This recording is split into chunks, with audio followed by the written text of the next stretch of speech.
yung binigay nila sa akin guys. Yung nabili ko. Ayan, dami nilang active roots. At ito guys ay Sina hybrid. At tingnan nyo guys yung kanyang katawan. At ang dami niyang babies. O, tapos meron akong kinuha sa kanya isang baby. Dito guys. So, ayan, yung may blue na yan. Kasi nilagyan ko ng retain blue. Yung sugat na pinagkuhanan ko. Kasi ito guys ay osmocot to. Ayan. Tapos, yung nakuha ko sa kanyang baby ay eto na guys. So, marami na rin roots. Ayan. Nung nakuha ko siya, parang ito lang yung roots niya.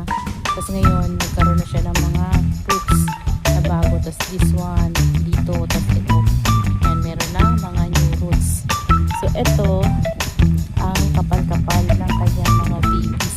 Kaso lang guys, hindi pa rin siya nagkakaroon ng flower hanggang ngayon.